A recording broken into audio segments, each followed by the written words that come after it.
नीतीश बाबू, आपके विधायक तो हद कर दिए, आपको औकात बता दिए। डर, आश्चर्य है। कहते हैं, पुलिस को कहता है कि मेरे पास जितना तुम्हारे पास गोली है उतना जेब में रखते हैं, और लोग बोले होते तो क्या होता। अरे नीतीश जी, आप अपने नालायक विधायक को समझाइए। इस देश और दुनिया में 47-56 अपराधियों और नक्सलियों के पास भरा हुआ है, लेकिन सबसे ज्यादा 47 गोली सरकार के पास होती है। औकात खत्म हो गई। जो लोग पुलिस को गाली देते हैं, कहां थे इतने दिन? जो लोग आज मौत की राजनीति करना शुरू कर दिए, वो लोग 55 दिन आपके विधायक घर से नहीं निकले। जो आज कह रहे हैं विधायक लोग तैयार रहे चलने के लिए, मैं उन नालायक से जानना चाहता हूं, 55 दिनों तक बिहार के विधायक को क्यों नहीं बोले मजदूरों को जाके खिलाओ, कोटा से जाके लाओ, 2022 ट्रेन, बस ट्रेन। इनकी पंचवर्षीय योजना चल रही है, 5 लाख देंगे, नौकरी देंगे। 15 साल तो औकात नहीं हुई बाप को नौकरी देने की और किसी को मदद करने की। 5 लाख देंगे। अरे यार, दिए किसको अभी तक? अपने जदयू के विधायक को जरा समझाइए नीतीश जी, समाज में तनाव पैदा ना करें। और ये जो दोनों चोर मौसेरा भाई, जब जमीन समाप्त हो गई तो जात की राजनीति जो शुरू की है, ये करना बंद करिए। अपराधी अपराधी होता है, कोई जात और जमात नहीं होता। में मौत हो गई, कहां थे ये सत्ता पक्ष और विपक्ष? क्यों आज तक चर्चा का विषय नहीं बना? याद करिए, बाढ़ में जब हम दौरा किए थे, लालू यादव को चिंता हो गई, बाप रे बाप, पप्पू यादव 2 लाख रुपया हमने दिया था। पिंटू की हत्या का क्या हुआ? क्या हुआ उस केस का? जिस पर आरोप लगे उस पर ये समझौता करके चुनाव लड़े। ये वो लोग हैं जो जात का इस्तेमाल करते हैं जब चुनाव की बारी आती है। गया में हत्या हुई,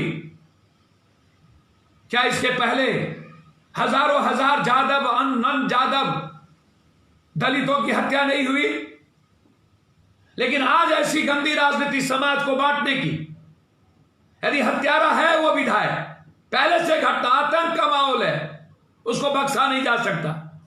लेकिन एक विधायक के हत्याओं पर उसके कारण सिर्फ जातीय उन्माद पैदा करना, जिनको मजदूरों की चिंता नहीं, जिनको 55 दिनों तक घर में रहने से फुर्सत नहीं, किसी एक आदमी को ने देखा नहीं होगा। आज जब 4 महीने चुनाव बचे हैं, याद करिए, पिंटू हत्या भी चुनाव के समय ही हुआ था। फिर पप्पू यादव गायब हो गए और लालू यादव ने इस्तेमाल किया था। फिर मैं आज कह रहा हूं, समाज में किसी हत्यारे और किसी अपराधी के कारण समाज को तनाव पैदा नहीं किया जा सकता। मैं इसके सख्त खिलाफ हूं। वो जदयू का विधायक हो या जदयू का आका, कोई समझौता नहीं हो सकता। जो हत्या हुई है, 3 महीने के अंदर स्पीडी ट्रायल की घोषणा करे ये मुख्यमंत्री, ईंट से ईंट बजा देंगे। क्यों डरते हो? इसलिए कि उसका शेयर है आप में, वो आपको कमा के देता है। कितनी हत्या के सिरदार है।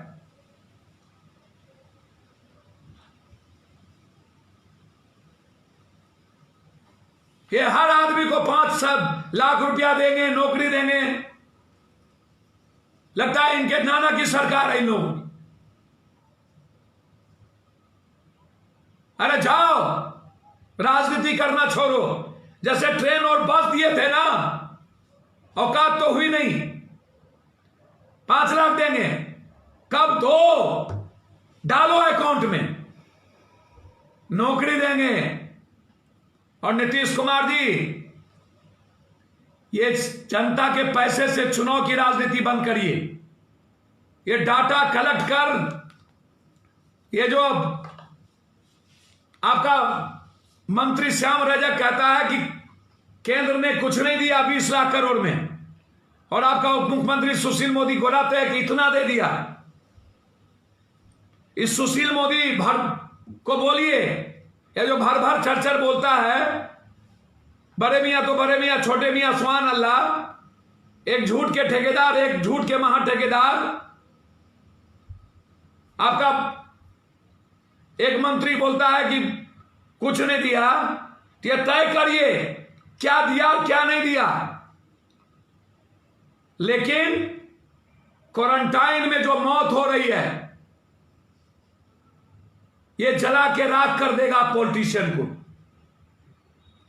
श्रमिक ट्रेन में भूख से, गर्मी से तरपा तरपा के मारने वाले आप जैसे पॉलिटिशियन को मार देगा। आप बख्शे नहीं जाएंगे आप लोग। और चुनाव और राजनीति के लिए जब खिसक गई तो कैसे कुर्सी बचे, तो जाओ जाकर के औकात है तो गोपालगंज से घोषणा करो कि वहीं से लड़ेंगे। अनुकंपा पर नहीं लड़ेंगे, वैशाली नहीं लड़ेंगे, मधेपुरा नहीं लड़ेंगे। जाओ लड़ो, राजनीतिक और विचारधारा की लड़ाई लड़ो, लंबी लकीर खींचो। सिर्फ उन्माद पैदा मत करो। और भी लोग मरे हैं बिहार में, वहां भी जाइए, आवाज उठाइए और ऐसे अपराधियों के खिलाफ जंग लड़िए। सबसे पहले इस आवाज को पप्पू यादव ने उठाया। हमारे महासचिव प्रेमचंद सिंह ने जाकर चुनौती दी, कबूल किया, हम लोग लगे रहे और ये उन्माद पैदा शुरू कर। मैं समाज से आग्रह करूंगा, अपराधी कोई भी हो नहीं खत्म होगा। गोपालगंज में कोई भी जातीय तनाव ना हो, इसके लिए मैं अपील करता हूं। यह मेरा आग्रह है। इन नालायक और नासमझ बच्चों के फेर में मत पड़िएगा। जैसे पिंटूस के बाप और उसकी छोड़ दिया और हत्यारे से समझौता किया पूरा खानदान, वैसे फिर राजनीतिक इस्तेमाल करेगा और समझौता करेगा। यह लड़ाई है। मेरा आग्रह होगा कि क्वारंटाइन और श्रमिक ट्रेन में मरे मौत पर 10-10 लाख रुपया दें। हमारी पार्टी की औकात बहुत छोटी है, 20-20 हजार रुपया देने की घोषणा ही नहीं किए। कल तक सबको 20-20 हजार पहुंचाने की व्यवस्था की जाएगी। मैं आप सबको फिर आग्रह करूंगा कि आप इस पॉलिटिशियन की स्थिति को समझिए और आने वाले समय को समझने का प्रयास कीजिए।